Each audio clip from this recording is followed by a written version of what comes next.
Earlier this week, I bought my second Tesla, a 2025 Model Y. The official excuse is that I'm transitioning to family-oriented vehicles, but this isn't a car review video. I bought the Tesla using a loan backed by my Bitcoin holdings. It took 2 minutes to borrow $50,000 in a fully decentralized way. But how does that even work? My name is Luis, and let's get to the drawing board. One of the reasons why I wanted to talk about this was because I wanted to address a particular question that I get a lot in many different events or venues or whatever. And it's always this, right? It's when do I sell? And, this is a very common question because people are, um, they're in crypto because they want to earn money. They want to take profit. They want to be able to maximize their earnings. And so this question is always on their mind, particularly during times when, the price is going up like it is right now. As I'm recording this, the Bitcoin price is about $94,000. We're maybe about $10,000 shy of the all-time high. So we're in a good space and, people often come up to me in conferences and workshops and they'll ask me, when do I sell? Is now a good time? And I submit to you that maybe the answer to that should actually be never, never sell. And, this sounds like a very maximalist kind of view, of course, and people will look at this and say like, well, if I never sell, then how will I ever, realize any of the profits that I've made from having held Bitcoin for so long? I don't know how long you've been holding it, but, for me personally, I've been holding it for about a decade now. Um, and I have sold a few times throughout the last 10 years. But the technique that I'm going to share here is one that will allow you to possibly never sell at all.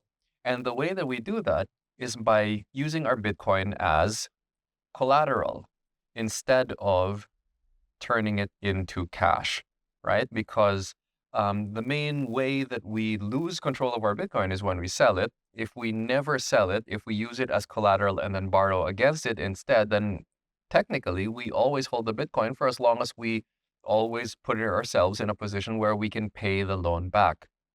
And I ended up in this kind of interesting situation just a couple of weeks ago when I received word that, if I wanted it, I could get my Tesla Model Y. This is the 2025 launch edition. So kind of a, limited edition vehicle.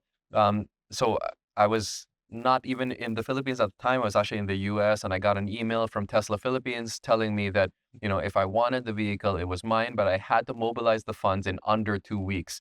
And that was challenging because, it was the middle of Holy Week.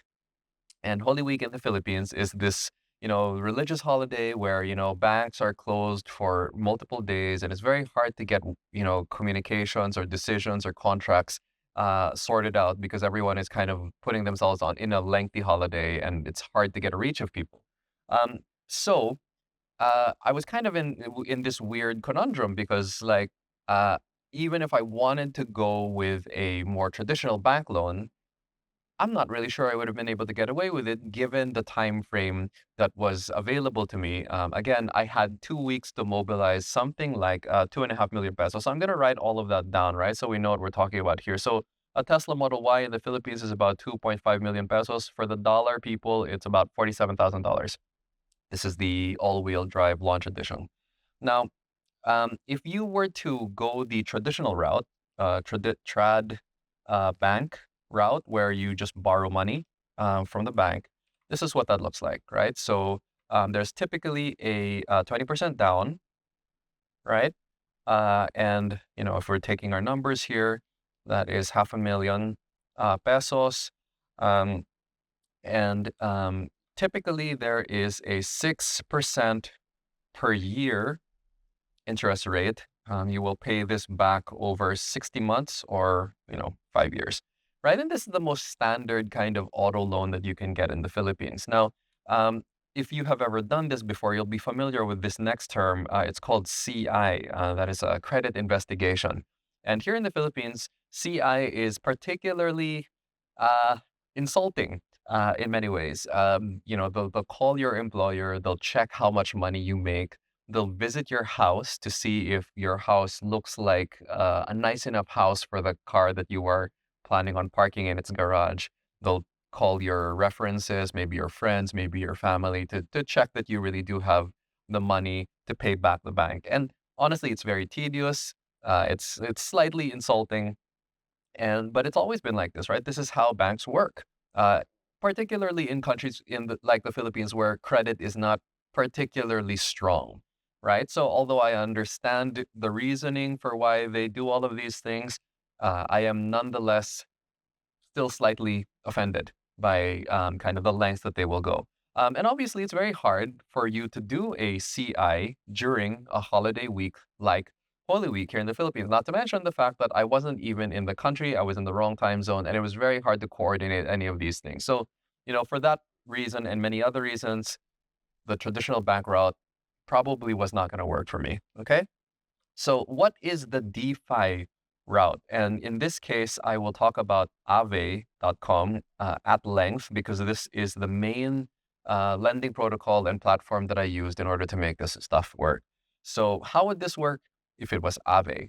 Now, we can kind of use some of these other numbers as well. So let's pretend that we don't do the down at all, right? So it's 0% down, of course, because Aave doesn't require anything. What you want to, the way that Aave works is that it actually asks you to make a big Bitcoin deposit or a crypto deposit and use that as collateral for the loan you're about to get. But I'll show you the details of that later. Let's just look at some of the numbers, so we can compare them directly to each other. So 0% down, so nothing, right? 0K pesos, right? What is the per annum rate? So this is dynamic, and I've seen it go from 4 to 5% per annum. So, cheaper than the bank. And it kind of moves depending on how much money is sitting in the protocol waiting to be lent out. If there's a lot of it, then the interest rates go down because they want to incentivize more people to borrow. If there's not enough money sloshing around, then the interest rates go up because, for obvious reasons, there's slight scarcity in the supply. Um, but this is kind of the range that I've seen. It's somewhere between 4 and 5% per annum, which is very reasonable compared to the bank. So just from here, it's already pretty good, right? I mean, I like the fact that there's no down payment, although, in practice, I do like to put in some money upfront just to kind of lessen the amount that I'm actually amortizing or lending, right? So, but for now, we'll just say that it's 0% down, 4 to 5% per annum. And then here's the really interesting part. In terms of the number of months to pay back, it's actually infinity months. And this is kind of a weird one because unlike a traditional bank loan, in the Philippines, a bank loan must be paid back every month for the next 5 years. You can't miss a single payment. If you miss a single payment, then I think they give you like 1 month grace period, and then they will actually repossess your vehicle, right? In the case of Aave or a decentralized loan, there is no time frame. It's really entirely up to you when you want to pay it back. In fact, you can choose to never pay it back. However, of course, they will continue to earn from your interest rate. The amount of money that you borrowed will continue to grow over time because the interest rate is actually getting put on top of it, right? So it gets bigger and bigger. If you never touch it, if you never pay it back, then it just keeps growing larger and larger until such point where maybe your collateral can no longer support it. But we'll get to the details of that later. I'm just kind of showing some of the really interesting differences. And again, because this is decentralized, there is no CI, there's no credit investigation. The only thing they check is whether or not your Bitcoin deposit or your crypto deposit, whatever it may be, can it cover the money that you are borrowing? And that is incredibly flexible, right? I think the main reason why I eventually went with DeFi, with Aave, the Aave solution, is a combination of these things, right? You have ultimate flexibility when it comes to how much you are going to pay back, right? Because you can do it at the pace that you are comfortable with. You have the ultimate flexibility of paying back the entire thing.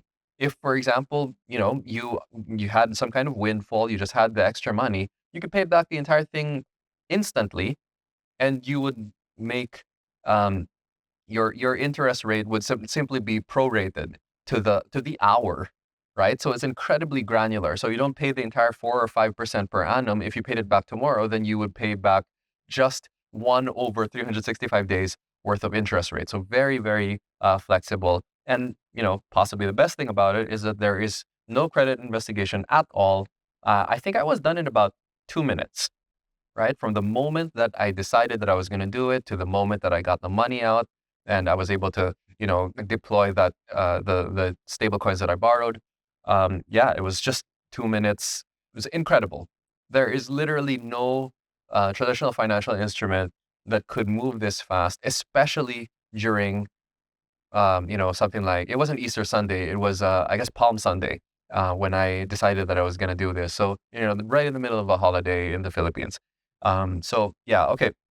So let's talk about the mechanics. Like, what are the steps to actually making this happen? So the first is that you have to have Bitcoin.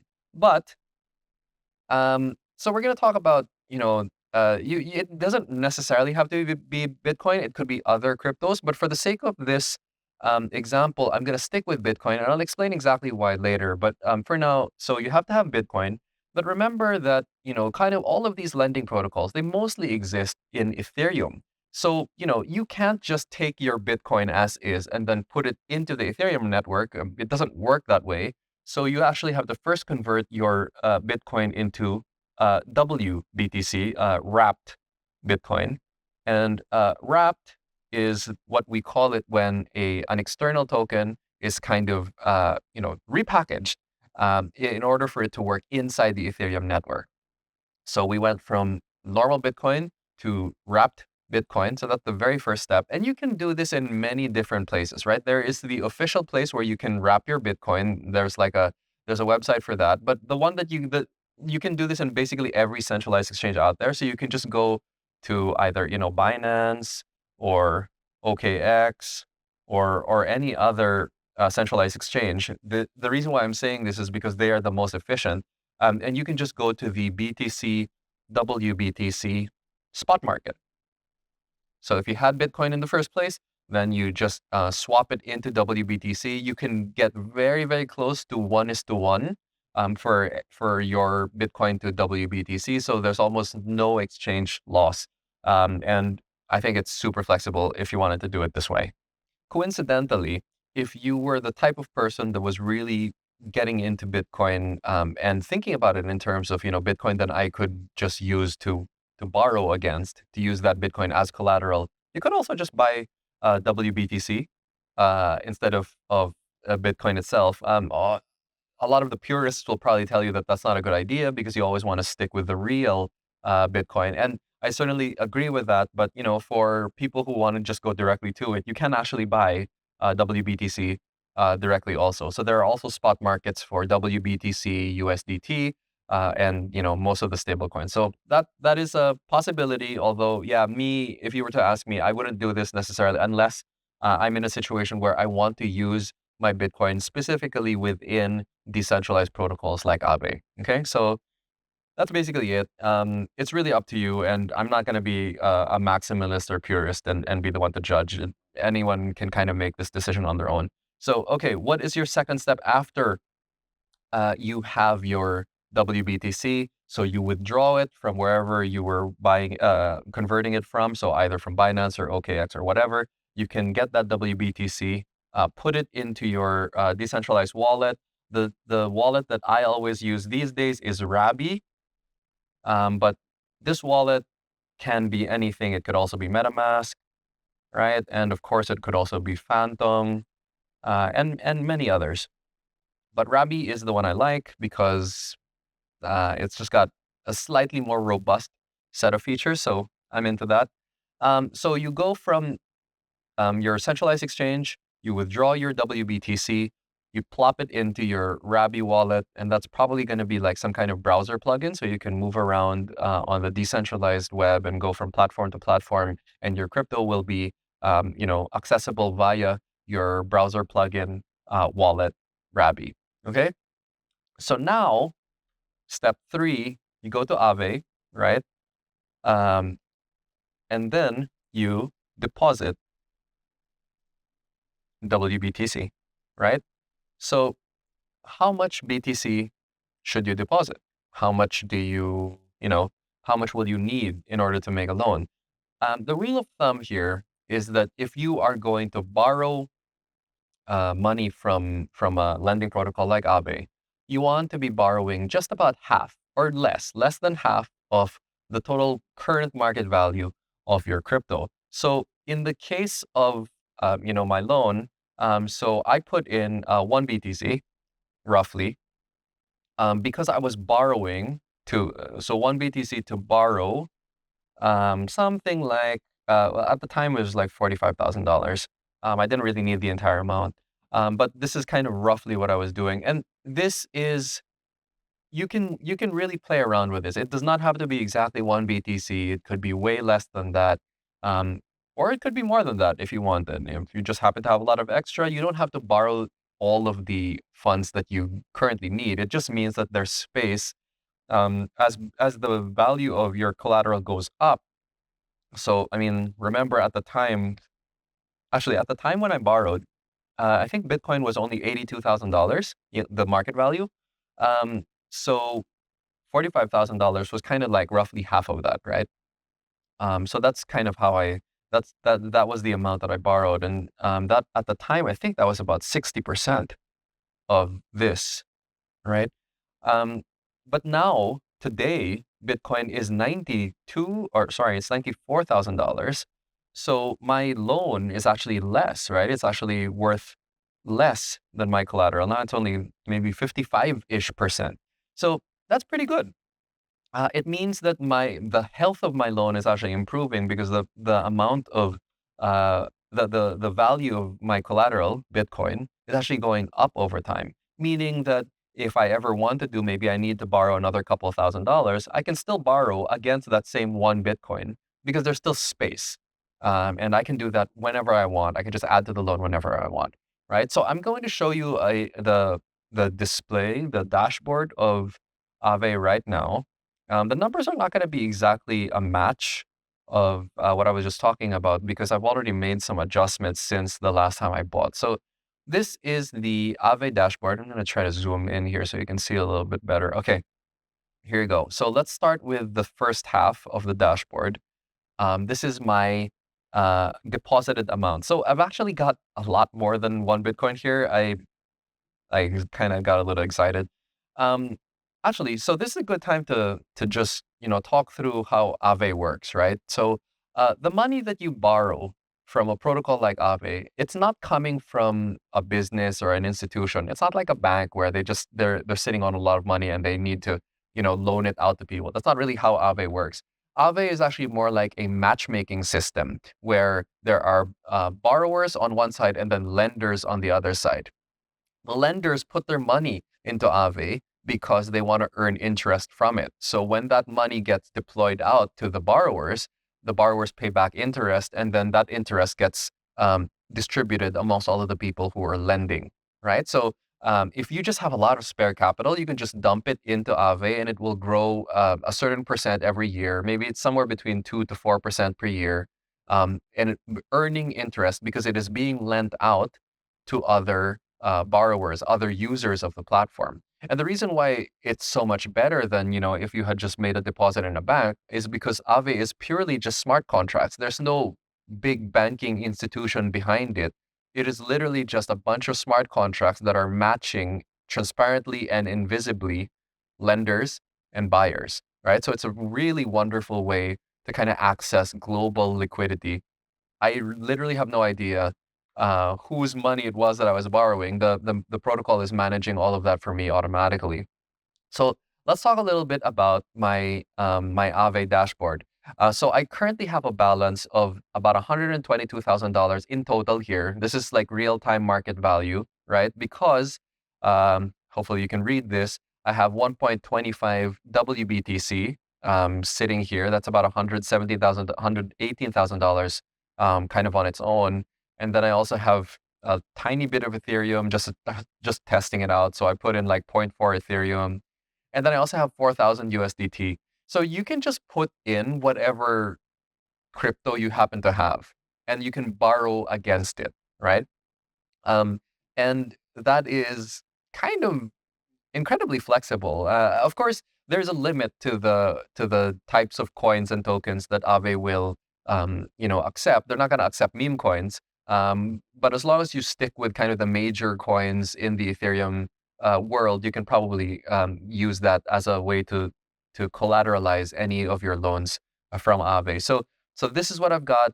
This is what I've deposited. And as you can see, if I hadn't actually borrowed from any of my the collateral I've supplied, I would actually be earning APY, or a yield on these deposits. So my Ethereum deposit earns 2% per annum. My USDT earns 2.3% per annum. WBTC doesn't earn a lot. It's actually the lowest. But if I did nothing with it, then yes, it would grow in a tiny, tiny 0.03% amount over a year. So I'm sure I wouldn't even notice that. But anyway, so this is why you would put money into Aave. You would make a small amount of yield if you just parked it there. Now, of course, that's not what most people do. What most people do is they will park their money in Aave and then they will borrow against it. So I'll show you the borrow side now. So you were looking at my supply side. So my borrow side looks like this. I also I've borrowed more since when I first took out the loan, and this actually tells you a little bit about how flexible it is. I decided that because Bitcoin was going up in value, I was going to borrow a little bit more just for bills and stuff around the house that I wanted to pay for.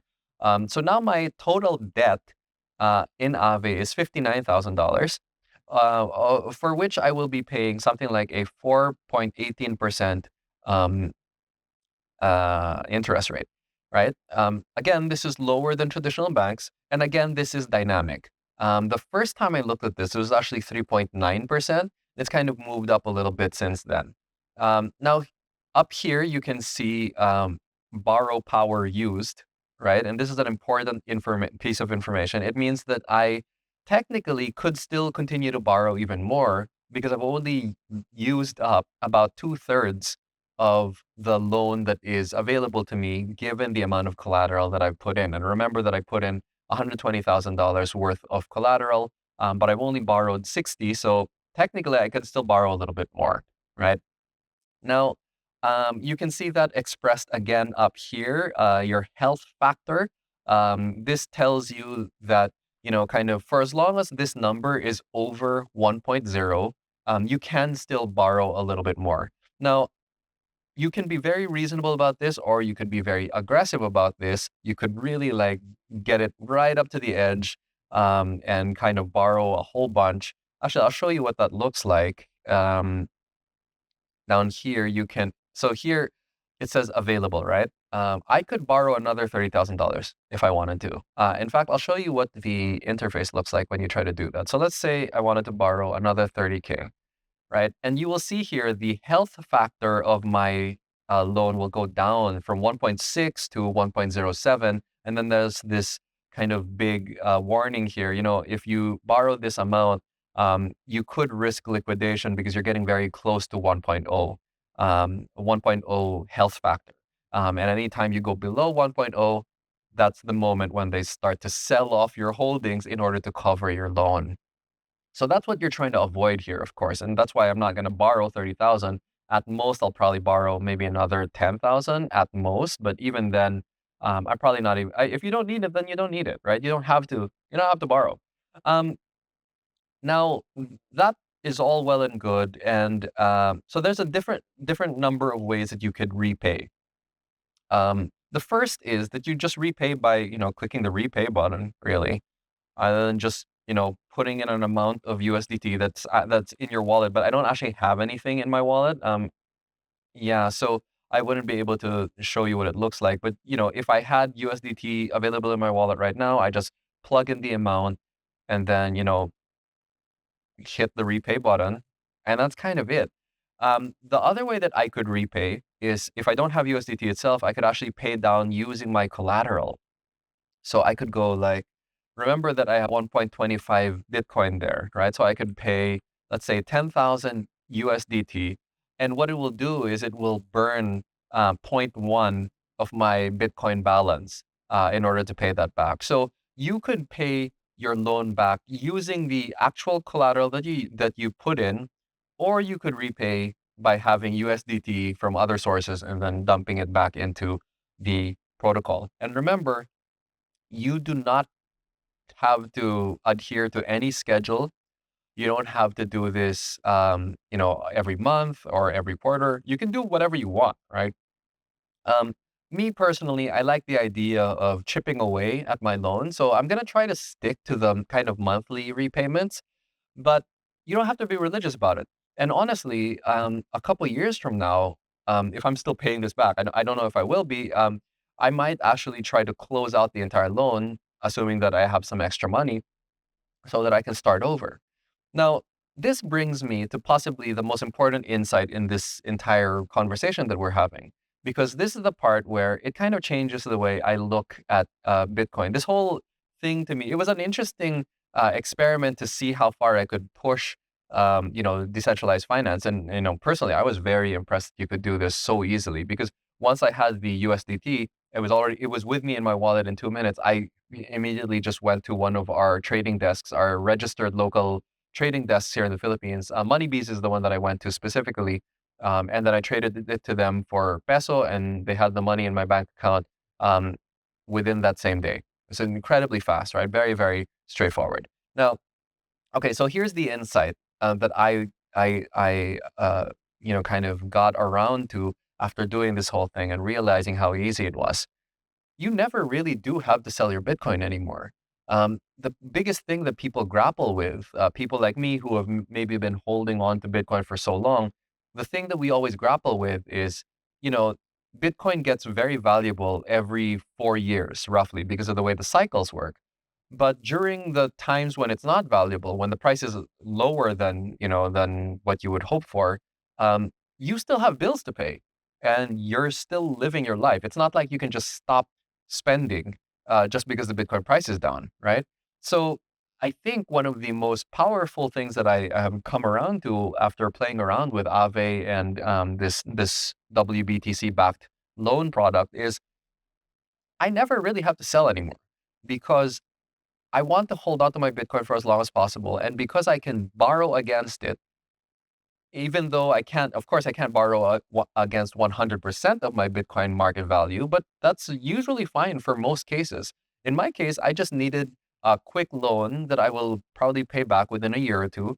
And for that, I was able to do it in minutes, right? It's such a powerful piece of financial instrumentation that would not be possible if A, Bitcoin didn't exist, and then B, Ethereum didn't exist. So these things have to work together in order for this to really pan out. And I just think it's such a powerful thing to be able to use, basically permissionlessly. I asked for no one's permission in order to get this money or this loan approved. It was all transparent, all on the blockchain, all just smart contracts. Now, okay. Um, at the beginning of this conversation, I did also mention that you could, use any different type of asset. You could actually use ETH to back your loan if you wanted. The reason why I don't personally recommend that is in order for me to get into trouble right now, Bitcoin's price has to go from where it's currently at, about $94,000. It has to go down by 50%, right? 48, call it $50,000, right? It has to go down all the way to $50,000. And it has to do that in such a swift amount of time, like, a day or two, in order for me not to be able to save my loan by, either adding a little bit more collateral or by paying back some of the loan that I borrowed. So there's different ways that you could save yourself from getting liquidated. In fact, that's the reason why I've parked 4,000 USDT here. I had the extra money. I decided I was going to park it right here because in the event that something bad happens to the price of Bitcoin and it drops really fast, right? I could just log in really quick and use that 4,000 USDT to immediately pay back some of my loan. It'll pay back about 6-7% of my loan right now, um, and it will immediately increase the health factor of my Aave loan, right? I really don't think that Bitcoin would drop 50% in 24, 48 hours. I think that that is incredibly unlikely now, but it is for that reason that I would not recommend you to use things like Ethereum or actually Solana has their own version of this, so you can actually use Solana as a way to back your loans or of stablecoins. Um, I actually don't think you should use Solana either. In fact, I don't think you should use any of these guys other than Bitcoin, because my confidence that Bitcoin is not going to drop overnight by half um, is super high. I am 99% sure that you wouldn't see a drop that fast in Bitcoin. I have less than 99% confidence that you would see a drop like that in Ethereum or Solana or any of the other coins. I mean, I feel that it's probably unlikely, but it could it could happen, right? And for that reason, I would rather use Bitcoin for this. Now, that brings me to, I guess, the final, caveat, or the final, just like the final point of risk that you should be aware of. WBTC itself is somewhat centralized. Actually, it is centralized, right? Because WBTC is a little bit like a stable coin. It's a stable Bitcoin, because the Bitcoin itself, the Bitcoin that is backing WBTC, it is being held by a single custodian.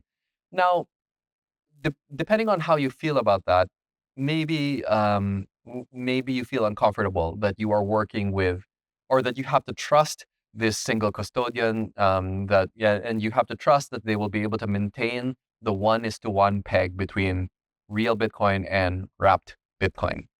Now, because I can't really be the one to judge for you, I guess all I can say about this is I trusted them enough to put in, 1.25 Bitcoin into the Aave protocol, or into the WBTC protocol. Um, but your mileage might vary, your personal preferences might vary. Is there a way for you to do this without trusting wrapped Bitcoin? Currently, there are a bunch of other versions that are trying to do the wrapped Bitcoin thing. There are a bunch of others that are doing a similar service. But wrapped Bitcoin is by far the largest, and they are by far the most mature. And that's kind of the reason why I went with them. Um, Again, your mileage might vary. And if you find yourself uncomfortable trusting that custodian, maybe the solution for you is to use something like ETH instead as your collateral, because there you're not trusting anyone. You're just taking your native ETH and you're putting it directly into the Aave protocol, and that's so much simpler. There's no more wrapping involved, right? So maybe that's better for you. Um, and again, it's one of those things where, it's really up to you how you decide to look at this. But again, if you are the sort of person who has some Bitcoin, who wants to hold Bitcoin for the long term, um, I really think you should look into markets like Aave, because you might never have to sell your Bitcoin again. You just plunk it down here, borrow against it, and then use that money for whatever you want. Although, I guess I should probably say, don't use that money to bet on meme coins, because you may not be able to pay your loan back. But yeah, it's such a powerful tool. And I hope that other people like me, who are kind of long-term Bitcoin holders, they'll look into this and realize how much is now possible permissionlessly. It is it's amazing, and it's eye-opening. So yeah, that's the whole story. That's the whole shebang. If you found that useful, please do like and subscribe, and please leave a comment if you have questions, or if you have other kind of areas of the DeFi space that you want me to kind of do these rabbit hole type of discussions around, and these drawing board discussions. See you guys in the next one. Peace.